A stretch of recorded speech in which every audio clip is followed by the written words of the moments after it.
Also guys, something I want to teach you, because I see people being very confused by the rear suicide doors, which are electronically operated. Now what do I mean?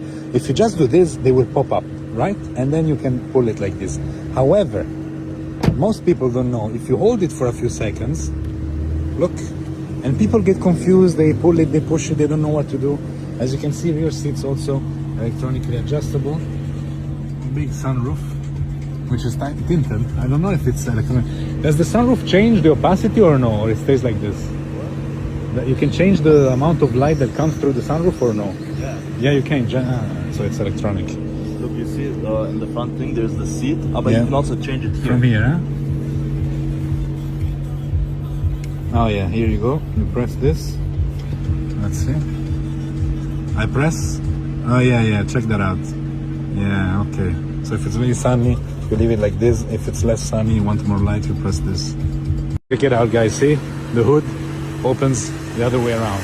A bit like in older cars. And also something cool that you can see here is how deep and down the engine is. So this is something I like to show you all the time. You see the center of the wheel here? And that's actually where the engine stops.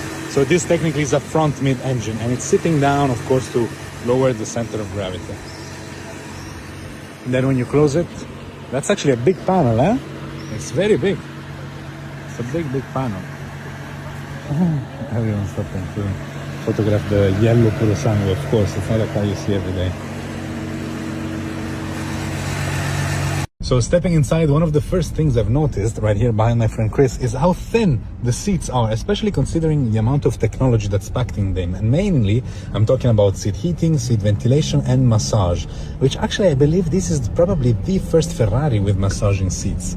In front of me I have this big screen, which is actually an upgrade compared to the previous Ferrari screens. Of course I have all the information about the car, you know, mainly engine, gear, etc, etc. And then if I slide this over, I get audio, and I can actually have also a split screen of sorts if I want to.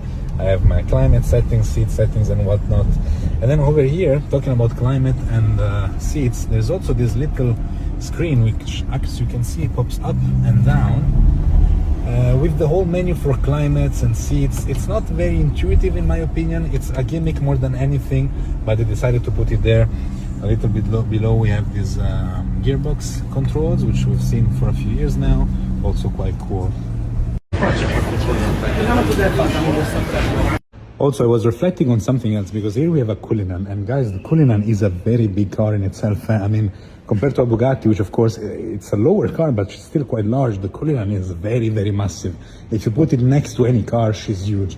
And then you see this, and if you try to look at them in perspective, this thing is a beast. This is the new 4x4 squared, and it's called the G63. The older one was called G500 4x4 squared. The newer generation is called G63. And I mean, I don't know if with the camera you can see the difference, but the proportions. And by the way, I really love this thing. It's so huge, so menacing, and I think it looks very cool.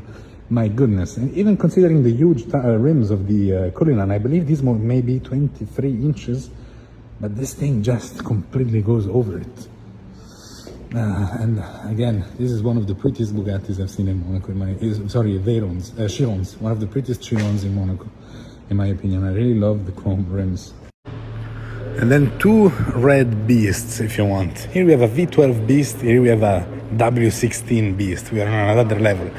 This is more specifically the Chiron Pure Sport. Now, what does it mean? Well, of course, Pure Sport, I think it's self-explanatory. Means pure sport, even in English. But what's the difference? This is a car which is conceived to convey to the driver an even more sporty experience, as if 1,500 horsepower were not enough. But here the focus was mainly on aerodynamics and on the gear ratios. In fact, here we have a lower top speed.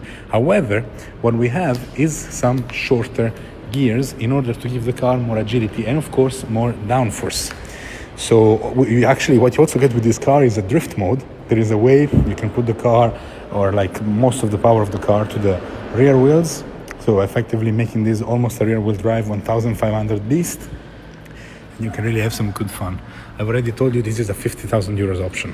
Good evening, ladies and gentlemen. Back in Plastic Casino, where we actually haven't been together for a while. You know, I've shown you a few things which differed from what I used to show you before, and I have stopped speaking about cars specifically because I thought, you know, we basically spoke about basically every car we could possibly see together, so why should I repeat myself? However, tonight we have an array of cars from the LaFerrari, F8, 488, and 812 competition. Actually, sorry, F12 GTS over there, which I found interesting to go through some of the details together, including the meaning behind their names. Of course, we have the La Ferrari, which in Italian, I think you already know, means the Ferrari, because this, when it came out, was supposed to be the Ferrari. So, you know, the best possible conception of a Ferrari, which in this case was thought to be with a V12 paired with a hybrid system, which in the end was kind of a curse, if you want, also taken by Formula One. And this is something that I really appreciate about Ferrari, which is that they try to take the technology of Formula One and bring it to the road versions of the road-going cars,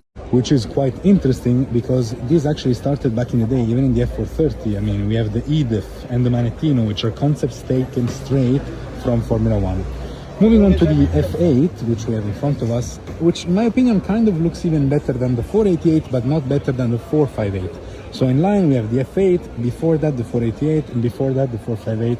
There's not one here that I can show you. For me, that's the best looking one. Then we have the F8, which came last compared to the three of them. And it's actually got the same engine as the 488, which is a 3.9 liters V8.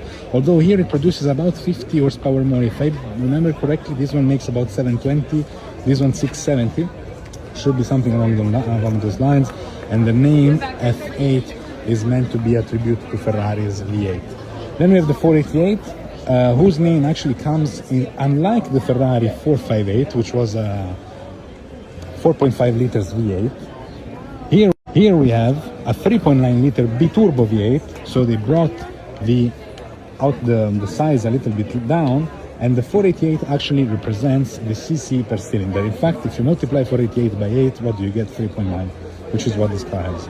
We have over there a Pista, which is a little bit hidden. We have an SF90 here, which is the second hybrid from Ferrari, road-going hybrid, of course, and the first road-going Ferrari to have 1,000 horsepower. I drove a few times this car already with you guys, so you should know already about that one.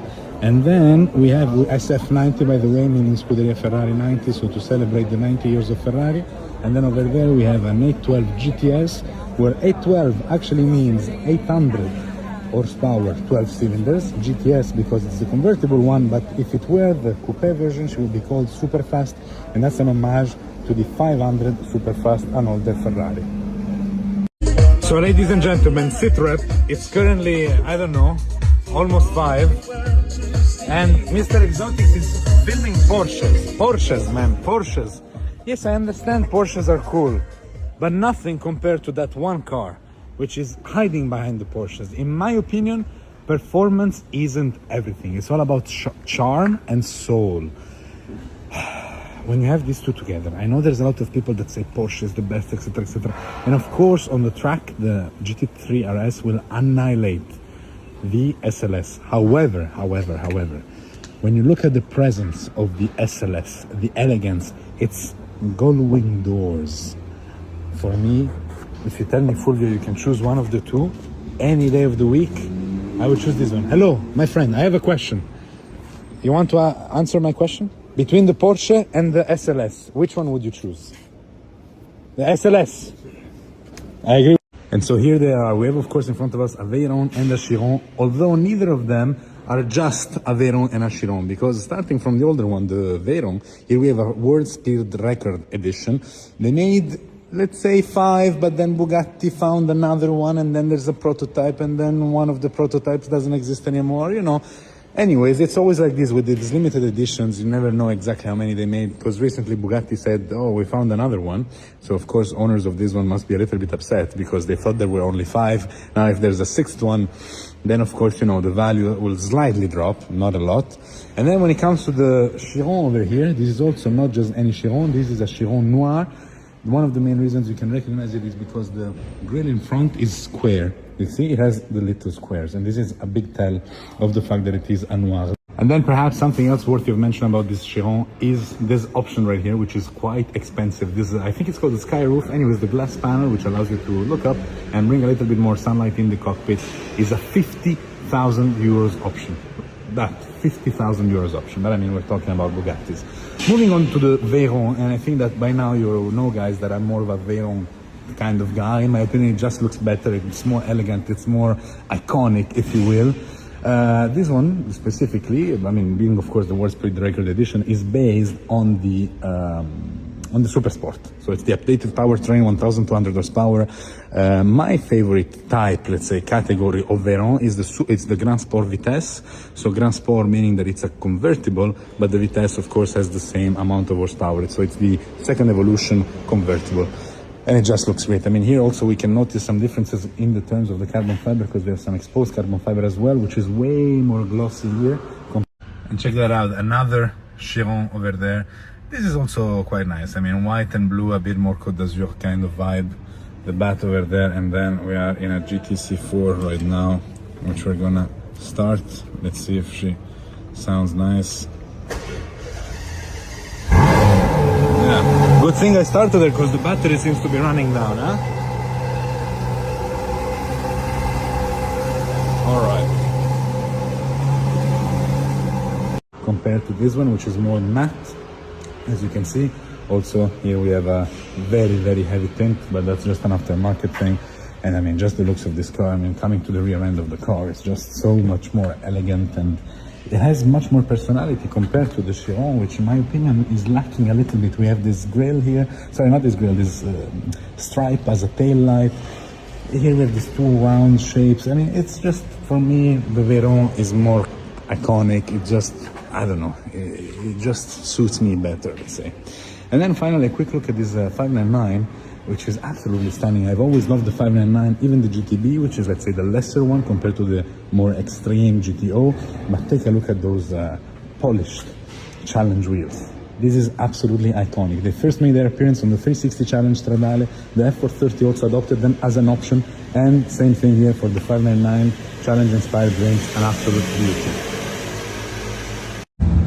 One of the things I adore about Monaco is not only the amount of cars, but the variety. Look at that. Isn't that an original Jeep Willys? Something like this. Then we have supercars, we have luxury cars, hypercars. You know, we have a competizione here, which is very nice. A12 competizione. Lovely yellow, lovely spec actually, and I love the pinstripe on the tires as well. XM, so really nice Phantom over there. F430 over there, so you know, there's for every taste. Before we leave, one quick look at this Chiron over here. I think it's a very elegant one, and she's actually cool. I mean, this double spec, Mr. Exotic's taking the back out. This double color, sorry, with the blue and the white and the chrome rims and the same blue on the calipers, and it continues over the interiors. It's, I think, a very tasteful Chiron, this one, I have to say. And the tires, sorry, the rims are not even that clean. But when they're clean, shiny, polished, wow. Super cool Chiron, this one.